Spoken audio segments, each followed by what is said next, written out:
അള്ളാഹുവിൻ്റെ റസൂല് പറഞ്ഞു, ഇമാം മഹ്ദി വരുന്നതിന് മുമ്പ് ഭൂമി മുഴുവനും അക്രമങ്ങൾ കൊണ്ട് നിറയും.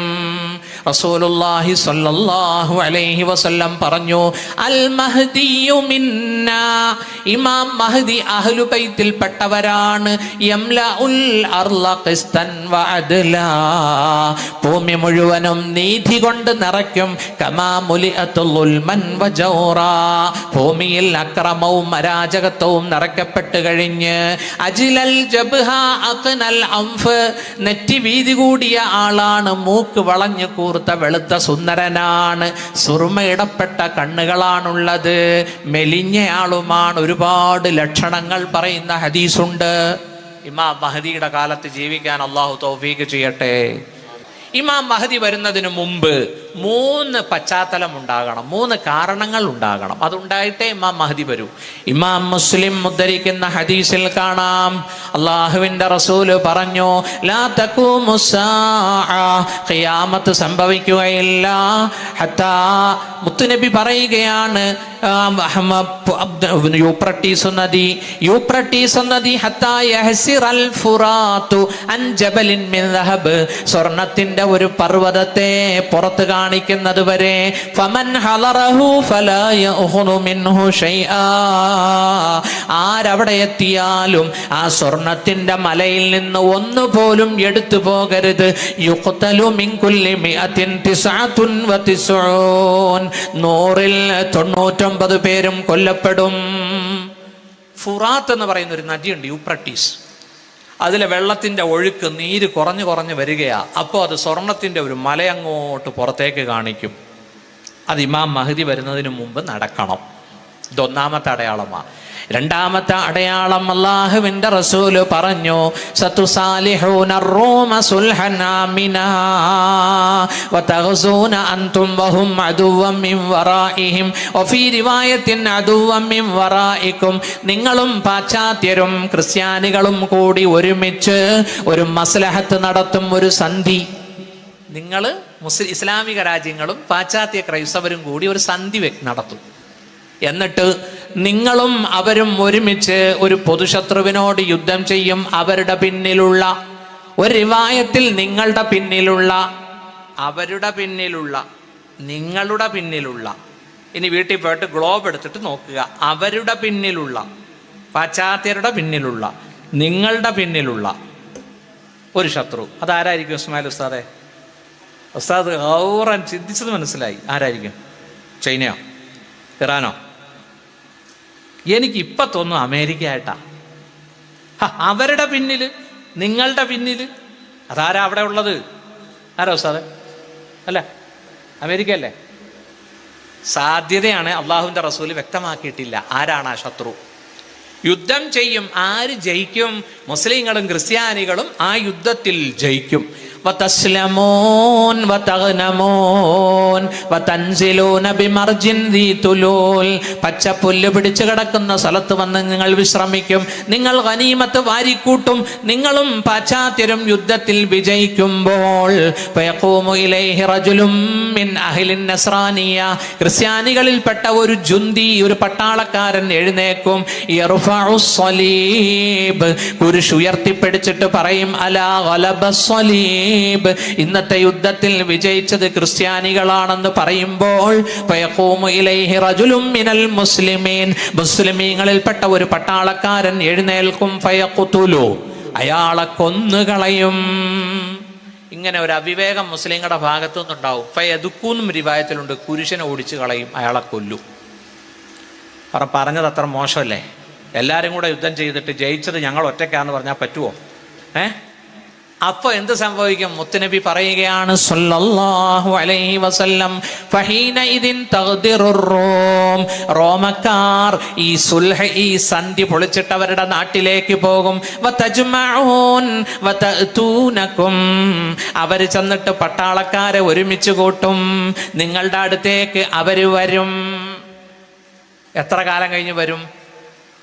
അവര് കദരി ഹംലിൽ ഒരു പെണ്ണ് ഗർഭം ധരിക്കുന്ന സമയം 9 മാസം കഴിഞ്ഞ് നിങ്ങളുടെ അടുത്തേക്ക് വരും. കണ്ടോ?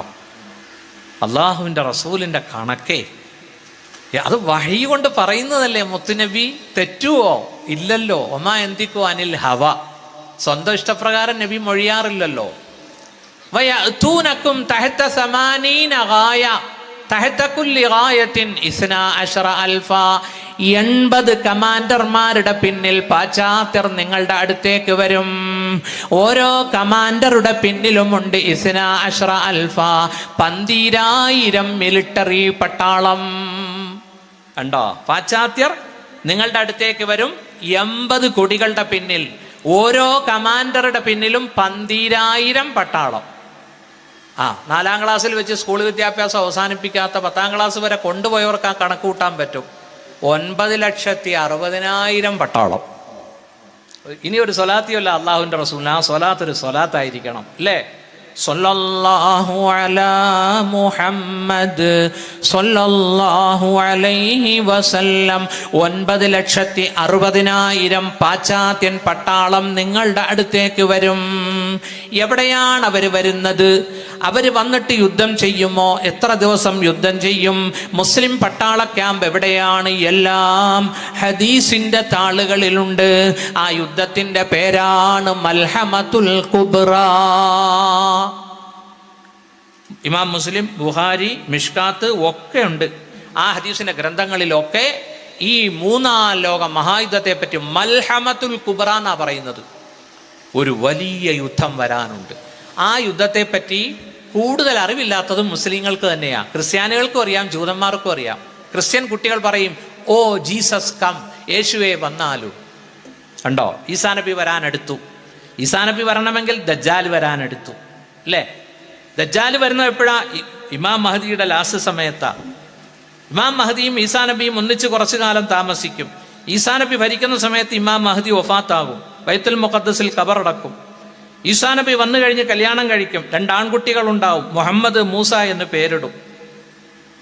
എല്ലാം ഹബീബായ റസൂലുള്ളാഹി നമുക്ക് പറഞ്ഞു തന്നു സഹോദരങ്ങളെ, നമുക്ക് പറഞ്ഞു തന്നു. ആമിന ബീബിയുടെ മുത്തുമോൻ മുഹമ്മദ് മുസ്തഫ. മുത്തുനബി പറഞ്ഞു, ലാ തഖൂമു സാഅതു ഹത്താ യൻസിലർ റൂമു ബിദാബികിൻ ഔ ബിൽ അഅമാക്. സഹീഹായ ഹദീസാണ്. പാശ്ചാത്യൻ പട്ടാളം ദാബിക്കിലോ അഅമാക്കിലോ ഇറങ്ങാതെ ലോകം അവസാനിക്കുകയില്ല. ഫുസ്താത്തുൽ മുസ്ലിമീന യൗമൽ മൽഹമത്തിൽ കുബ്റാ ബി അർലിൻ യുഖാലു ലഹാ അൽ ഗൂത. മുസ്ലിമീങ്ങളുടെ പട്ടാള ക്യാമ്പ് അൽ ഗൂത എന്ന ഗ്രാമത്തിലായിരിക്കും. വഫീഹാ മദീനത്തുൻ, അവിടെ ഒരു പട്ടണമുണ്ട്. യുഖാലു ലഹാ ദിമഷ്കു. ആ വലിയ പട്ടണത്തിന്റെ പേര് ഡമാസ്കസ് എന്നാണ്. ഡമാസ്കസിനടുത്ത് അൽ ഗൂത്ത എന്ന ഗ്രാമത്തിൽ മുസ്ലിം പട്ടാളത്തിന്റെ ക്യാമ്പും ഉണ്ടാവും. അവിടെയാണ് പാശ്ചാത്യർ 9,60,000 പട്ടാളം വന്ന് തമ്പടിക്കുക. അതൊരു യുദ്ധവാ സുഹൃത്തുക്കളെ. ആ യുദ്ധം ഇന്നത്തതുപോലെ രാത്രി ബോംബിംഗ് ഒന്നും അല്ല. അന്നൊരു ബോംബും കാണൂല, അന്നൊരു മെഷീൻ ഗണ്ണും കാണൂല. അന്ന് കുതിരയും വാളും കുന്തവും കൊണ്ടായിരിക്കും. അത് ഹദീസിൽ നിന്ന് മനസ്സിലാകുന്നുണ്ട്. അല്ലക്കു, അവര് ബന്ധിപ്പിക്കും. നേരം സന്ധ്യയാകുമ്പോൾ സുയൂഫഹും, അവരുടെ വാളുകളെ ബിസ്സൈത്തൂൻ, ഒലിവ് മരത്തിൽ തൂക്കിയിടുമെന്ന് മുഹമ്മദ് മുസ്തഫ. അപ്പൊ എനിക്ക് തോന്നുന്നു, ഞാൻ ഇങ്ങനെ ചിന്തിച്ചിട്ടൊരു ഒന്നും മനസ്സിലാകുന്നില്ല. റഷ്യ ഉക്രൈനെ അടിക്കാൻ തുടങ്ങി. ഒക്ടോബർ 7 തുടങ്ങിയതാണ് ഫലസ്തീൻ ജൂത ഇഷ്യൂ. ആയുധങ്ങളൊക്കെ തീരണ്ടേ? അത് തീരാൻ വേണ്ടി അള്ളാഹു ചെയ്യുന്ന തർത്തീബ് അല്ലേ ഉസ്താദ് ഇപ്പൊ നടക്കുന്നത്? ആണോ? അല്ലേ? നമ്മൾ ഓരോന്ന് ഇതൊക്കെ കാണും. നോക്കൂ, ഫലസ്തീനുകളെ സഹായിക്കാൻ ഹൂത്തികൾ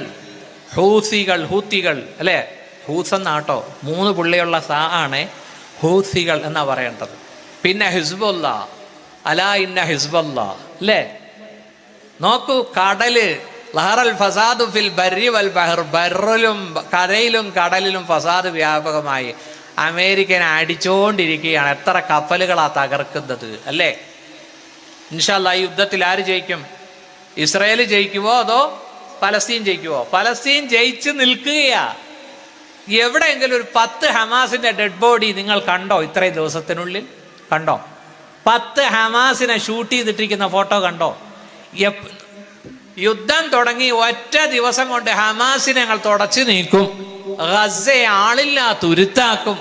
എന്തൊക്കെ തുരങ്കം പോലും അവർക്ക് കണ്ടെത്താനോ ബന്ദികളെ മുഴുവനായി മോചിപ്പിക്കാനോ കഴിഞ്ഞിട്ടില്ല. ഭൂമിയിൽ നിന്ന് 20 മീറ്റർ താഴെയാണ് അങ്കബൂത്ത് പോലെ, ചെലന്തിവല പോലെ ഈ ടണല്. ഇതിനകത്തോട്ട് നമ്മളെങ്ങാനും കയറിയാണ്ടല്ലോ വട്ട് പിടിക്കുമെന്നാ പറയുന്നത്. കാരണം അങ്ങോട്ടൊരു റോഡ് ഇങ്ങോട്ടൊരു റോഡ്. ഇത് ഹമാസിന് തെറ്റുകയില്ല. അതിനകത്ത് ബാത്റൂം, AC, കോൺഫറൻസ് ഹാള് എല്ലാം കൊടുത്തിട്ടുണ്ട്. എന്തിന്? റെയില് വരെ ഉണ്ട്. കൊച്ചു ട്രെയിൻ പോകാൻ, കാറ് പോകാനും ഓട്ടോ പോകാനും ഒക്കെ ഉള്ള വിശാലമായ തുരങ്കം.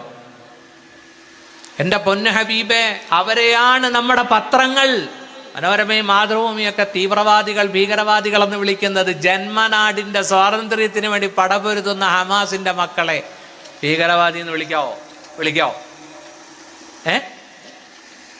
നമ്മുടെ രാജ്യത്തിന് വേണ്ടി ലക്ഷക്കണക്കിന് മുസ്ലിമീങ്ങൾ രക്തം കൊടുത്തില്ലേ? ഇല്ലേ? എല്ലാ വിഭാഗത്തിലുള്ള ആളുകളും നമ്മുടെ രാജ്യത്തിൻ്റെ സ്വാതന്ത്ര്യത്തിന് പടപൊരുതിയില്ലേ? ഇൻഷാ അല്ലാഹ് അതുകൊണ്ട് നിങ്ങൾ ഈ ഹദീസുകൾ ശ്രദ്ധിക്കീൻ.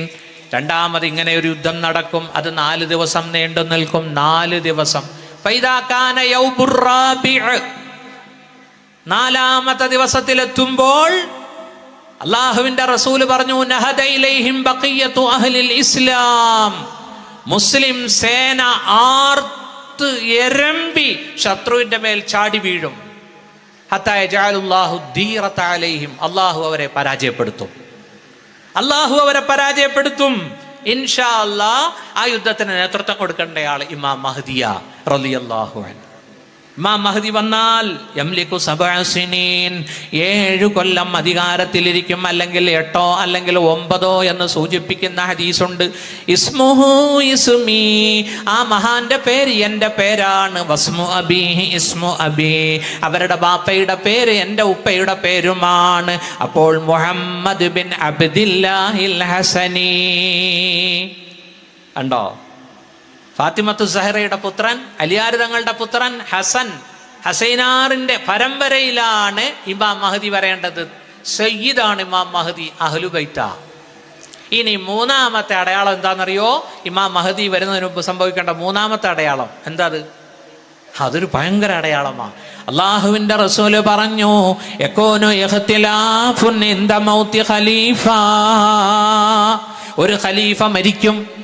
ആ ഖലീഫയുടെ മരണശേഷം അധികാരത്തിന് വടംവലിയുണ്ടാകും. ആ സമയത്ത് യഖ്റുജു റജുലുൻ മിൻ അഹ്ലിൽ മദീന ഹാരിബൻ ഇലാ മക്ക. മദീനയിൽ നിന്നൊരാൾ ഓടും.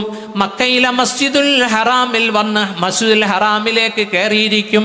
ഫയഅതൂനഹു ഉനാസു മക്ക, മക്കക്കാർ വന്നുകൊണ്ട് ഫയുഖ്രിജൂനഹു ഫയുബായിഊന ബൈനർ റുക്നി വൽ മക്കാം. മക്കക്കാർ വന്നിട്ട് ആ മഹാനെ മസ്ജിദുൽ ഹറാമിൽ നിന്ന് പുറത്തേക്ക് കൊണ്ടുവന്നിട്ട് ബൈഅത്ത് ചെയ്യും. മനസ്സിഷ്ടപ്പെടാതെ, വഹുവ കാരിഹുൻ എന്ന ഹദീസിലുണ്ട്, അനിഷ്ടത്തോടുകൂടി ബൈഅത്ത് നടക്കും. ഒരു ഹദീസിൽ വരുന്നുണ്ട്, അൽ മഹ്ദിയു മിന്നാ അഹ്ലൽ ബൈത്ത് യുസ്ലിഹുല്ലാഹു ഫീ ലൈല. ഇമാം മഹ്ദി അഹ്ലുബൈത്തിൽപ്പെട്ടവരാണ്. അല്ലാഹു ഇമാം മഹ്ദിയെ പക്വതപ്പെടുത്തും ഒറ്റ രാത്രി കൊണ്ട് അധികാരമേറ്റെടുക്കാൻ. ഒരു രാത്രിയിലാണ് ഈ ദൗത്യത്തിന് ഇമാം മഹ്ദി അർഹനാകുന്നത്. ഒരു രാത്രിയിലാണ് ജനിച്ച്. മൗലിദുഹു മദീന, മദീനത്താ ജനിക്കുന്നത്. 40 വർഷം വളരുമ്പോഴും ഇങ്ങനെ ഒരു ദൗത്യം ഏറ്റെടുക്കാനുണ്ട് എന്ന് മഹാന് ബോധ്യമില്ല. 40ാമത്തെ വയസ്സിലാണ് അള്ളാഹു ഒരു രാത്രിയിലാണ് ഈ ദൗത്യം കൊടുക്കുക. അതൊരു ദൗത്യമാ കണ്ടോ? ഹദീസിൽ വരുന്നുണ്ട്, അള്ളാഹുവിന്റെ റസൂല് പറഞ്ഞു, ലാ തഖൂമു സ്സാഅതു ഹത്താ യക്സുറൽ മാലു വയഫീല.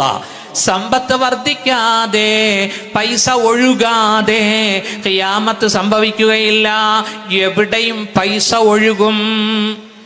ലാ തഖൂമു സ്സാഅതു ഹത്താ തഊദ അർളുൽ അറബി മുറൂജൻ വഅൻഹാറാ. ലോകം അവസാനിക്കുകയില്ല, അറേബ്യയുടെ മരുഭൂമി ആയിത്തീരും. മുറൂജൻ വഅൻഹാറാ, പച്ചപ്പ് പിടിച്ച മരുപ്പച്ചയായി മാറും. നദികളും ഉണ്ടാകും. മനസ്സിലാക്കണേ, ഇമാം മഹ്ദി വരുന്നതിന് മുമ്പ് അറേബ്യയിലെ 17% ഇപ്പൊ പച്ചപ്പ് പിടിച്ചതായി. സൗദിയിലെ മലകളിലൊക്കെ ഇപ്പൊ പച്ച കളറാ. അവിടെയൊക്കെ ചെറിയ നദികൾ ഒഴുകാൻ തുടങ്ങി. മനസ്സിലായോ? ഇനി ഒരു ഹദീസും കൂടി ഉണ്ട്, അത് കേട്ടാൽ നിങ്ങൾ ഞെട്ടും. അള്ളാഹുവിന്റെ ഹബീബ് പറഞ്ഞു സല്ലല്ലാഹു അലൈഹി വസല്ലം, ഫഇദാ റഅയ്തുമൂ, നിങ്ങൾ ഇമാം മഹ്ദിയെ കണ്ടാൽ ഫബായിഉ, നിങ്ങൾ ബൈഅത്ത് ചെയ്യണേ. ഇമാം മഹ്ദി വന്നാൽ നിങ്ങൾ ബൈഅത്ത് ചെയ്യണം കേട്ടോ. നിങ്ങളെ തീവ്രവാദിയായിട്ട് ഗവൺമെന്റ് ഒന്നും പിടിക്കൂല. അന്നത്തെ സാഹചര്യമൊക്കെ മാറിയിട്ടുണ്ടാവും. സേമിയാണോ ചായയാണോ? ഫൈദാ റഅയ്തുമൂ, നിങ്ങൾ ഇമാം മഹ്ദിയെ കണ്ടാ ബൈഅത്ത് ചെയ്യണേ. വലൗ ഹബ്വൻ അല സൽജ്. എന്താ ഈ ഹദീസിന്റെ അർത്ഥം? ഉസ്താദ്മാർ പറയട്ടെ. വലൗ ഹബ്വൻ അല സൽജ്, മഞ്ഞിന്റെ മുകളിലൂടെ മുട്ടിലെടഞ്ഞെങ്കിലും. നോക്കൂ, ഇമാം മഹ്ദി വരേണ്ട സ്ഥലങ്ങളൊക്കെ ഇപ്പം മഞ്ഞുകട്ട പിടിച്ച് കിടക്കുകയാ മലകളിൽ. ഈ അടുത്ത് എല്ലാ ചാനലും അത് കാണിച്ചു. ഉണ്ടോ? ഇമാം മഹ്ദി വരാറാവുമ്പോ ആദ്യം സ്വീകരിക്കേണ്ടവര് മഞ്ഞുകട്ടയുടെ മുകളിലൂടെ പോയി ബൈഅത്ത് ചെയ്യുന്നത് നമുക്ക് കാണാം ഇൻഷാ അല്ലാഹ്. കാലാവസ്ഥ പോലും അതിന് അല്ലാഹു അനുകൂലമാക്കിക്കൊണ്ടിരിക്കുകയാ. പ്രിയപ്പെട്ട സഹോദരന്മാരെ, ഇനി മറ്റൊരു റിവായത്തിൽ അല്ലാഹുവിന്റെ റസൂല് പറഞ്ഞു, യഖ്തതിലു ഇൻദ കൻസികും സലാസ. ശ്രദ്ധിക്കണേ, ഈ ഹദീസ് ശ്രദ്ധിക്കണം. യഖ്തതിലു ഇൻദ കൻസികും, നിങ്ങളുടെ നിധിയുടെ അടുക്കൽ യുദ്ധം ചെയ്യും സലാസത്തുൻ, 3 പേര്. കുല്ലുഹും ബനി ഖലീഫ, 3 പേരും ഒരു രാജാവിന്റെ മക്കളാണ്. സുമ്മലാ യഊദു ഇലാ വാഹിദിൻ മിൻഹും, ഈ 3 രാജകുമാരന്മാർക്കും അധികാരം കിട്ടുകയില്ല. നിങ്ങളെ നിധിയുടെ അടുക്കൽ 3 പേര് യുദ്ധം ചെയ്യും. അവർ 3 പേരും ഒരു രാജാവിന്റെ മക്കളാണ്. ഞാൻ ഈയിടെ കഴിഞ്ഞ മാസം ഒരു ഉംറയ്ക്ക് പോയി. ഉംറ വിത്ത് നിക്കാഹ്. ഒരു നിക്കാഹിൽ പങ്കെടുക്കാൻ ഹറമിൽ വെച്ചായിരുന്നു നിക്കാഹ്. അവിടെ വെച്ച് ഞാനൊരു അറബിയെ പരിചയപ്പെട്ടു. ഞാൻ ചോദിച്ചു, ഈ നിധിയുള്ള രാജ്യം ഏതാ? അത് ഇത് തന്നെ.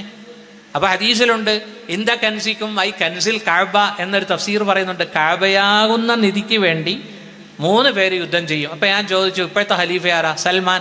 സൽമാൻ എത്ര മക്കളാ? 3 ആൺപിള്ളേര്. അല്ലാ, ഇനിയിപ്പോ നാളെ എന്നെ ഉംറയ്ക്ക് വിടൂല. കാരണം ഇതൊക്കെ ഇപ്പൊ സൗദിയിൽ എത്തിയാലുണ്ടല്ലോ അല്ലേ. സൽമാനാണ് ഇപ്പോഴത്തെ ഖലീഫ. സൽമാന് 3 ആൺപിള്ളേരാണുള്ളത്. ഇപ്പോഴത്തെ വലിയുൽ അഹദ് മുഹമ്മദ് ബിൻ സൽമാനാണ്. അപ്പോ രാജാവിന്റെ മരണത്തോടനുബന്ധിച്ച് 3 മക്കൾ അധികാരത്തിന് വേണ്ടി വടംവലി നടത്തും. 3 പേർക്കും അധികാരം കിട്ടുകയില്ല. ആ സമയത്ത് മദീനത്തുനിന്ന് ഒരാൾ ഓടി വരും, മക്കയിൽ വന്ന് അഭയം തേടും. ആ ബഹുമാനപ്പെട്ട വ്യക്തിത്വമാണ് ഇമാമുന വസയ്യിദുന മഹ്ദി റളിയല്ലാഹു അൻഹു. അല്ലാഹു തആല മഹ്ദി ഇമാമിനെ കാണാനും ബൈഅത്ത് ചെയ്യാനും പടച്ചോൻ തൗഫീഖ് നൽകട്ടെ. ഇമാം മഹ്ദി വന്നാൽ ആദ്യം എതിർക്കുന്ന ആരാന്നറിയോ? ആരാ? നിങ്ങൾ തന്നെയാ. നിങ്ങളെന്ന് പറയാൻ മലപ്പുറംകാരെന്നല്ല ഈ പറഞ്ഞതിൻ്റെ അർത്ഥം. പിന്നെ ഗൾഫുകാർ ആദ്യം എതിർക്കും. ഉണ്ടോ? തഹ്സൂന ജസീറത്തൽ അറബ്, ഇമാം മഹ്ദിയും വിശ്വാസികളും അറേബ്യൻ ഉപദ്വീപിനോട് യുദ്ധം ചെയ്യും. അല്ലാഹു അവിടെ വിജയം കൊടുക്കും ഇമാം മഹ്ദിക്ക്. രണ്ടാമത്തെ യുദ്ധം തഹ്സൂന ഫാരിസ, ഇറാനോടാണ്. ഇമാം മഹ്ദി ഇറാനെ പരാജയപ്പെടുത്തും, അല്ലാഹു ഫതഹ് കൊടുക്കും. പിന്നീട് യുദ്ധം ചെയ്യുന്നത് അള്ളാഹുവിന്റെ റസൂല് പറഞ്ഞു, സുമ്മ തഹ്സൂന റൂം, റോമയോടാണ്, ഇറ്റലിയോടാണ്, പാശ്ചാത്യ നാടുകളോടാണ്. അള്ളാഹു നിങ്ങൾക്ക് വിജയം തരും. നാലാമത് യുദ്ധം ചെയ്യുന്നത് സുമ്മ തഹ്സൂന ദജ്ജാൽ, ദജ്ജാലിനോടാണ്. അതായത് ദജ്ജാല് വന്നാൽ വരാൻ കാത്തിരിക്കുന്നതും സഹായിക്കുന്നതുമായ ഒരു രാജ്യമാണ് ഇസ്രയേൽ. ഇസ്രയേൽ ഉണ്ടോ? മുത്തുനബി പറയുകയാണ്,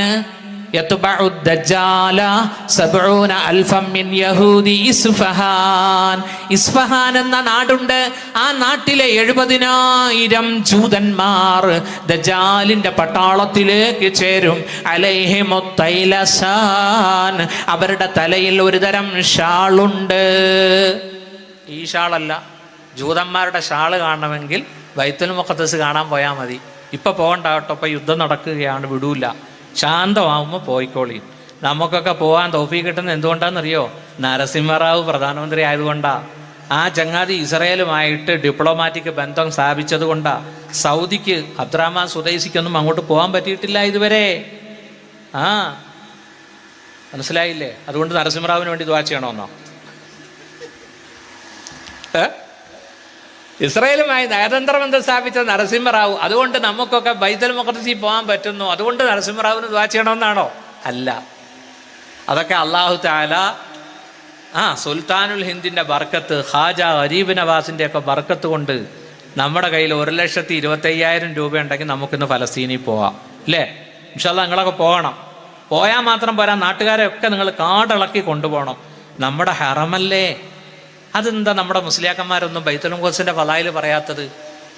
17 മാസം തിരിഞ്ഞു നിന്ന് നിസ്കരിച്ച ആദ്യത്തെ ഹറമാണ് നമ്മുടെ. അള്ളാഹുവിന്റെ റസൂലും സഹാബത്തും. മൈമൂന ബീവി ചോദിച്ചു, അള്ളാഹുവിന്റെ റസൂലെ അഫ്തിനാ ഫീ ബൈത്തുൽ മഖ്ദിസ്, ബൈത്തുൽ മുഖദ്ദിസിന്റെ ചരിത്രം പറയൂ നബിയെ. ഫഇന്നഹു അർളുൽ മഹ്ശരി വൽ മൻശർ, അവിടെയാണ് മഹ്ശറ, അവിടെയാണ് മഹ്ശറ, അവിടെയാണ് ഉത്ഥാനം, എഴുന്നേക്കുന്നത് എല്ലാവരും. ഇൻഷാ അല്ലാഹ് അത് കാണണ്ടേ? ഞാനും വാപ്പയും എൻ്റെ നല്ല പാതിയുണ്ട്. ഞങ്ങൾ പിന്നെ ഇവിടെ നിന്ന് നെടുമ്പാശ്ശേരി നേരെ റിയാദിലെത്തി. റിയാദിൽ നിന്ന് അമ്മാനിലേക്ക് പറന്നു. അമ്മാൻ ജോർദാൻ്റെ തലസ്ഥാനമാണ്, നല്ല സ്ഥലം കേട്ടോ അമ്മാൻ. അവിടെ പോയി റെസ്റ്റ് എടുത്തു. അമീർ പറഞ്ഞു നമുക്ക് നാളെ രാവിലെ നമുക്ക് പിന്നെ മൂത്തത്ത് യുദ്ധം നടന്ന സ്ഥലത്ത് പോവാം. അവിടെ നിന്ന് നമ്മൾ ഷുഐബ് നബിയുടെ ഖബറിൽ പോകും. 4 ദിവസം ജോർദാനി. അത് കഴിഞ്ഞ് ഞങ്ങൾ ഇസ്രയേൽ വഴി പിന്നെ ബൈ റോഡാ ഇസ്രയേൽ വഴി ഈജിപ്തിലേക്ക് പോവുകയാണ്. അപ്പോൾ അങ്ങനെ പോയി ഒരു പകല് മുഴുവനും AC ബസ്സിൽ യാത്ര ചെയ്യുക. വേറെ ഒന്നും അവിടെ ഇല്ല, വെറും മലകളും ഭൂമിയും. അപ്പോൾ എൻ്റെ ഭാര്യ പറഞ്ഞു, പടച്ചവനെ ഇവിടെയാണോ മഹ്ശറ എന്ന്. അത് പറഞ്ഞു കഴിഞ്ഞ് കുറച്ച് കഴിഞ്ഞ് കിതാബ് ആഴത്തി നോക്കിയപ്പോഴാണ് ഇതേ റസൂലുള്ള പറയുന്നത് അവിടെയാ നിങ്ങളുടെ മഹ്ശറ എന്ന്. അപ്പം ഞാൻ ഭാര്യയോട് പറഞ്ഞു, നീ ഭയങ്കര സാധനം കേട്ടോ. നിങ്ങൾ പെണ്ണുങ്ങളെയൊന്നും അങ്ങനെ മോശക്കാരാക്കണ്ട. നമ്മുടെ പെണ്ണുങ്ങൾക്ക് ദീൻ വന്നാലുണ്ടല്ലോ പിന്നെ അടുക്കളയിലും അവർ എപ്പോഴും ദിക്റിലായിരിക്കും. പിന്നെ ഒരു കാര്യമുണ്ട് കേട്ടോ, ഇത് മൂത്താ പിന്നെ നമുക്ക് കടിഞ്ചായും കിട്ടൂല, കഞ്ഞിയും കിട്ടൂല. ഞാൻ ഈയിടെ ഒരു വാതിന് പോകാൻ വേണ്ടി, എനിക്ക് ഭയങ്കര മടിയനാണേ. തുണി കഴുകി തരുന്നതും അയണിട്ട് തരുന്നതും നമ്മുടെ നല്ല ബാധിയാ. ഞാനത് ചെയ്ത് കഴിഞ്ഞ് വാത് കഴിഞ്ഞ് വരുമ്പോൾ 500 രൂപ അവൾക്ക് കൊടുക്കുകയും ചെയ്യും കേട്ടോ. അത് പിടിക്കല്ലേ, ബാക്കിയെല്ലാം പിടിച്ചോ. അതെന്താ, ഭാര്യയ്ക്ക് വല്ലപ്പോഴും ഒരു 500 രൂപ കൊടുക്കുന്നത് അവർക്ക് എന്തെങ്കിലും ഗുളിക ഇതിനൊക്കെ മേടിച്ച് ഓട്ടോറിക്ഷയ്ക്കൊക്കെ കൊടുക്കാമല്ലോ, അല്ലേ? കൊടുക്കണ്ടേ? പ്രിയപ്പെട്ട സഹോദരന്മാരെ, നമ്മുടെ ഭാര്യമാരിപ്പോൾ അടുക്കളയിൽ ഖുർആൻ ഓതുന്നു, ദിക്ർ ചൊല്ലുന്നു, സലാത്തി ചൊല്ലുന്നു. ഈയിടെ എൻ്റെ ഭാര്യ വല്ലാണ്ട് സലാത്തി ചൊല്ലുന്നു. ഞാൻ ചോദിച്ചത് എന്താടി നിനക്ക് പെട്ടെന്നൊരു ഈമാൻ? അല്ല, അപ്പുറത്തെ വീട്ടിൽ എൻ്റെ ഭാര്യ, എൻ്റെ മച്ചാൻ്റെ ഞങ്ങളുടെ നാട്ടിൽ മച്ചാൻ എന്ന് പറയും ഭർത്താവിന്. മച്ചാൻ്റെ അനിയത്തി ഹാഫിളത്താ. ആ കൊച്ച് എപ്പോഴും സലാത്തി ചൊല്ലുന്നു, മൊബൈൽ തുറന്നു വെച്ചുകൊണ്ട്. അത് കണ്ടിട്ട് ഇവിടെ വന്നിട്ട് ഇവളും സ്വലാത്ത്. ഇൻഷാ അല്ലാഹ് സ്വലാത്ത് വർദ്ധിപ്പിക്കാനുള്ള തൗഫീഖ് ചെയ്യട്ടെ. നമ്മുടെ സുന്നി പെണ്ണുങ്ങൾ മോശമൊന്നും അല്ല കേട്ടോ, നല്ല ദിക്ർ ചൊല്ലുന്നവരുണ്ട്. ഈയിടെ ഒരു പെണ്ണുങ്ങൾ അവ്വാബീൻ നിസ്കരിക്കുന്നു. അപ്പോൾ എന്നോടൊരാൾ വന്നിട്ട് ചോദിച്ചു, ഉസ്താദേ അങ്ങനെ ഒരു നിസ്കാരം ഉണ്ടോ അവ്വാബീൻ? ഞാൻ പറഞ്ഞു, ഉണ്ടടാ. മഗ്‌രിബ് കഴിഞ്ഞ് 2-2-2 മഗ്‌രിബിൻ്റെ സുന്നത്ത് കൂടാതെ ഒരു 6 റക്അത്ത് നിസ്കരിക്കുന്നത് സ്വലാത്തുൽ അവ്വാബീന. അതെന്താ? അത് നമ്മുടെ ഭാര്യ ഇപ്പോൾ ചെയ്യുന്നുണ്ട്. എനിക്കിതൊന്നും അറിയില്ലല്ലോ. ഉസ്താദിനോട് ചോദിച്ചിട്ട് ഇൻഷാ അല്ലാഹ് നാളെ പോലെ ഞാനും തുടങ്ങും. ഇൻഷാ അല്ലാഹ് തുടങ്ങാൻ അല്ലാഹു തൗഫീഖ് ചെയ്യട്ടെ. നമ്മൾ പണ്ഡിതന്മാരൊക്കെ മേടിക്കേണ്ട ഒരു കിതാബാണ് മുകാശഫത്തുൽ ഖുലൂബ് അൽ മുഖറിബു ഇലാ അല്ലാമിൽ ഒയൂബ്. ഗസാലി ഇമാമിൻ്റെ കിതാബാണ്, നല്ലൊരു കിതാബാണ്. നമ്മുടെ മിൻഹാജുൽ ആബിദീൻ, ബിദായത്തുൽ ഹിദായ, പിന്നെ ഇഹ്യാ ഉലൂമുദ്ദീനൊക്കെ പോലെ ഒരു നല്ല കിതാബ്, ചെറിയ കിതാബ്. അതിനകത്ത് ഞാനൊരു സംഭവം കണ്ടു. അസ്സലാത്തു അലയ്യ നൂറുൻ അലസ്സിറാത്ത്. ഒരു ഹദീസാണ്, എനിക്ക് വേണ്ടി നിങ്ങൾ ചൊല്ലുന്ന സ്വലാത്ത് സുറാത്ത് പാലത്തിൽ പ്രകാശമാണ്. അതിൻ്റെ താഴെ ഒരു സംഭവം പറയുന്നുണ്ട്. ഒരു മഹാൻ ഒരിക്കൽ അള്ളാഹുവിൻ്റെ റസൂലിനെ സ്വപ്നം കണ്ടു, സലാം പറഞ്ഞു. റസൂലുള്ളാഹ് മൈൻഡ് ചെയ്തില്ല. അള്ളാഹുവിൻ്റെ റസൂലേ, അവിടെ എന്നോട് കോപത്തിലാണോ ദേഷ്യത്തിലാണോ? ഞാൻ അങ്ങയുടെ ഉമ്മത്തിയല്ലേ.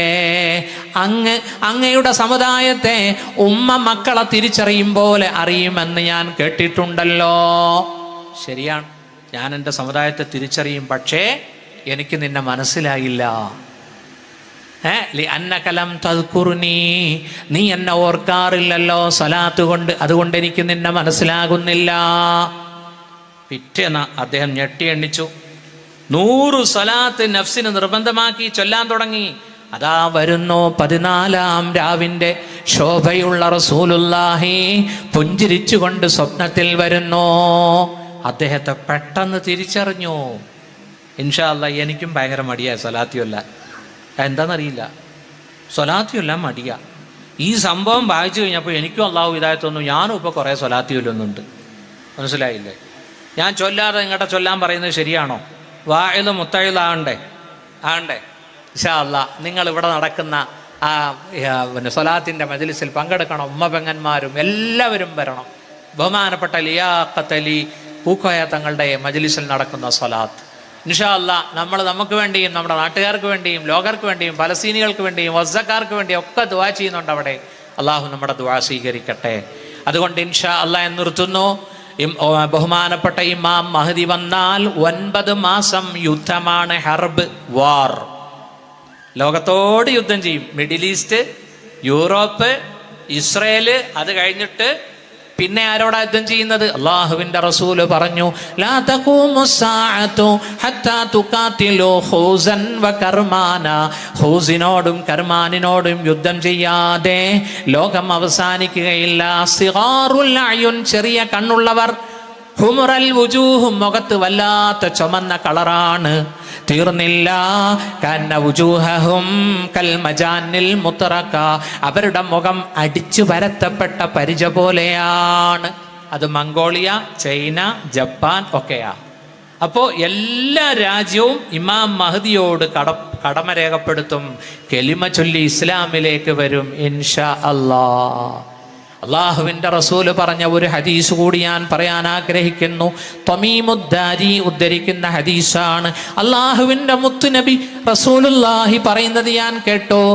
തീർച്ചയായിട്ടും ഈ ഇസ്ലാമിന്റെ സന്ദേശം ലയബ്ലുവന്ന ഹാദൽ അംറു മാ ബലഗൽ ലൈലു വന്നഹാർ, രാവും പകലും എത്തുന്ന സ്ഥലത്തൊക്കെ ഇസ്ലാമിന്റെ മെസ്സേജ് എത്തും.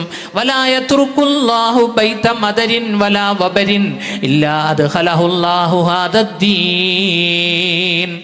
ഒരു കൊട്ടാരവും ഒരു കുടിലും, ബൈത്ത് മദർ വലാ വബർ. എന്താ വബർ എന്ന് പറഞ്ഞാൽ? രോമം, ചെമ്മരിയാടിന്റെ രോമമൊക്കെ മുകളിൽ ഇട്ടിട്ടുണ്ടാക്കുന്ന കുടില്. വബർ. മദർ എന്ന് പറഞ്ഞാൽ നമ്മുടെ ഈ മണ്ണ് കലക്കി ചുടുകട്ടയാക്കി ഭിത്തികളുണ്ടാക്കുന്ന വീട്. ചെറിയ വീട്ടിലും വലിയ വീട്ടിലും ഇസ്ലാമിന്റെ മെസ്സേജ് എത്തും. അവസാനം അമേരിക്കൻ വൈറ്റ് ഹൗസിലും എത്തും. ബിഇസ്സി അസീസ് ഔ ബിദില്ലി ദലീൽ. നല്ല ബ്രില്യൻ്റായ ആളുകൾ ഇസ്ലാമിലേക്ക് വരുമ്പോൾ ഇസ്ലാമിന് മുതൽക്കൂട്ട്. കടുത്ത ശത്രുക്കൾ ഇസ്ലാമിനെ വിമർശിച്ചുകൊണ്ട് അവർ ലേഖനം എഴുതും, പ്രസംഗിക്കും. അതും ഇസ്ലാമിന് മുതൽക്കൂട്ട്. നോക്കൂ,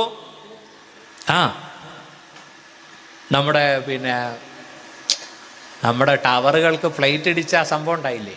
അതിനുശേഷം അതിനെന്തെന്നാ പറയുക? World trade centre. അതിനുശേഷം യൂറോപ്പിൽ ഇസ്ലാം വളരുകയാ. ഉണ്ടോ? ചുമ്മാ തീവ്രവാദി എന്ന് പറഞ്ഞുകൊണ്ടിരുന്നപ്പോൾ ഇംഗ്ലീഷുകാർക്ക് തോന്നി എന്നാൽ പിന്നെ ഇസ്ലാം എന്താ ഇത്ര തീവ്രവാദമോ, ഇസ്ലാമിനെ ഒന്ന് പഠിച്ചേക്കാം. എത്ര പേരാ ഇപ്പോൾ ഇസ്ലാമിലേക്ക് വരുന്നതെന്നറിയോ? നമുക്കൊക്കെ അവിടെ സുഹൃത്തുക്കളുണ്ടല്ലേ? കാനഡയിലുണ്ട്, അമേരിക്കയിലുണ്ട്, മിസിസിപ്പിയിലുണ്ട് അല്ലേ? ഈ കണ്ണൂരുകാരൊക്കെ ഉണ്ട് അവിടെ. മാഷാ അല്ലാ, മാഷാ അല്ലാ. അവിടെയൊക്കെ 2ഉം 3ഉം നിസ്കാരമാണ് നടക്കുന്നത്. അള്ളാഹു പടച്ചവൻ അനുഗ്രഹിക്കട്ടെ, അള്ളാഹു അനുഗ്രഹിക്കട്ടെ. यहाँ में अहले ईमान सूरते खुर्शिद जीते हैं, इधर डूबे उधर निकले इधर डूबे. ലോകത്തുള്ള ഈമാൻ ഇസ്ലാമിന്റെ ഉദാഹരണം ജഹാമെ അഹ്ലെ ഈമാൻ സൂറത്തെ ഖുർഷിദ്, സൂര്യനെ പോലെയാണ്. സൂര്യൻ ഇവിടെ ഉദിക്കുന്നു, അവിടെ അസ്തമിക്കുന്നു, അവിടെ ഉദിക്കുന്നു, ഇവിടെ അസ്തമിക്കുന്നു. പൗരസ്ത്യർക്ക് ഇസ്ലാം വേണ്ടെങ്കിൽ യൂറോപ്യർക്ക് ഇസ്ലാമിനെ വേണം. അവർ നെഞ്ചോട് ചേർക്കുന്നു. നോക്കൂ, മദാമകൾ മിനിസ്കർട്ട് മാറ്റുന്നു, അവർ ഫുൾ വസ്ത്രത്തിലേക്ക് കടക്കുന്നു, അവർ സ്വലാത്ത് ചൊല്ലുന്നു, അവർ കലിമ ചൊല്ലുന്നു.